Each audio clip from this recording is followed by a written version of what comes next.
Hello, everyone. Welcome to the Newsbrowse News broadcast.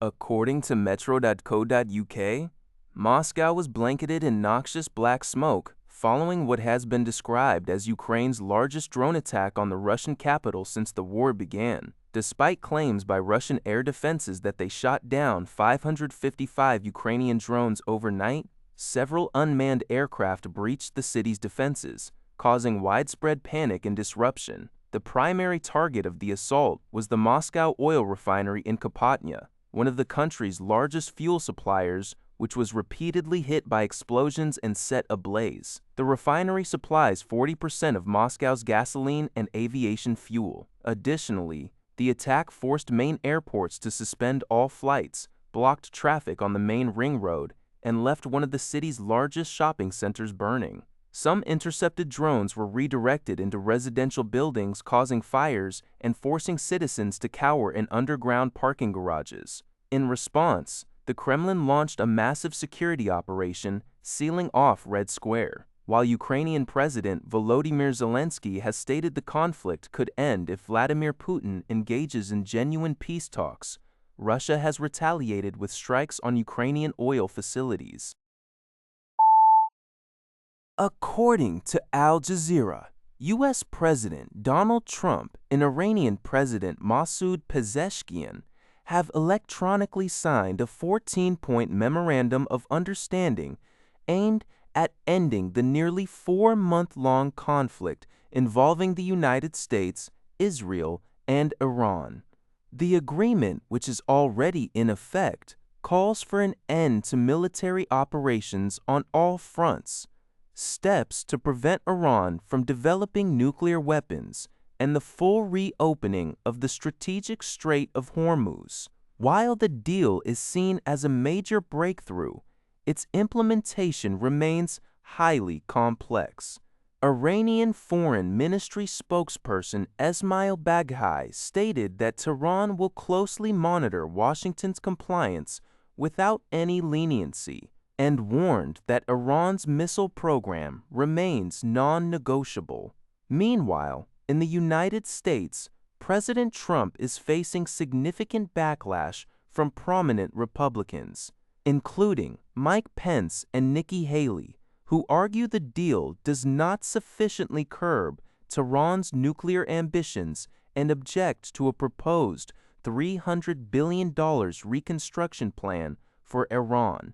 In Lebanon, experts caution that a full Israeli withdrawal from southern areas remains unlikely in the near term, despite the agreement. According to Focus Taiwan, Taiwan Semiconductor Manufacturing Course, TSMC, and U.S.-based chip packaging and testing provider Amkor Technology have signed a 10-year agreement to expand advanced semiconductor packaging and testing capabilities in the United States. This partnership aims to build a more integrated and resilient semiconductor supply chain in Arizona, where TSMC is heavily investing in fabrication facilities. Under the deal, TSMC will procure advanced packaging and testing services from Amkor, addressing the growing demand for artificial intelligence, high-performance computing, and other advanced technologies. The collaboration builds on a memorandum of understanding signed in October 2024 to bring advanced packaging techniques, including chip-on-wafer-on-substrate (CoWoS) technology, to Arizona. Currently, TSMC's Arizona campus features one operational fab and a second, slated for mass production in 2027. TSMC, which initially pledged $65 billion, has also announced plans to invest an additional $100 billion in Arizona to build more fabs and packaging facilities. According to a report by Tai Sounds, the International Institute for Management Development, IMD, in Lausanne, Switzerland, has released its 2026 World Competitiveness Ranking. Singapore secured the top position, followed by Hong Kong in second and Switzerland in third. Taiwan achieved its best ever performance, climbing to fourth place globally. Taiwan's impressive ascent was driven by strong GDP and export growth, alongside institutional stability over the past decade.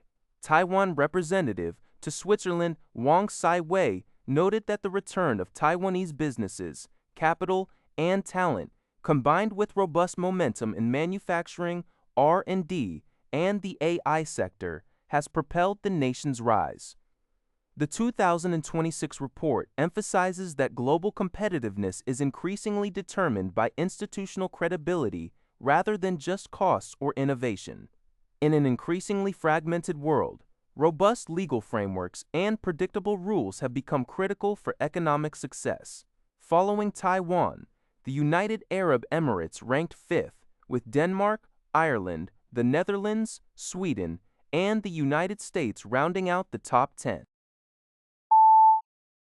According to the Antara news agency, Indonesia has secured a U.S. $17 billion funding commitment from the Asian Infrastructure Investment Bank, AIIB, to support its national development projects during the 2025 to 2029 period.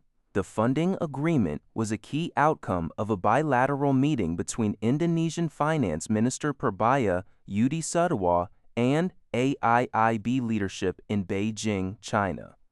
Minister Purbaya highlighted that the financial commitment forms part of the multi-year rolling pipeline framework agreed upon with the bank, representing a highly significant contribution to Indonesia's national development. In addition to the funding, the AIIB expressed strong interest in expanding its presence in the country by establishing a representative office in Jakarta to enhance cooperation and streamline project implementation, with hopes of it becoming operational by June next year. The minister noted that this agreement reflects the continued confidence of international financial institutions in Indonesia's fiscal credibility, creative fiscal management, and future economic prospects. That's all for this video.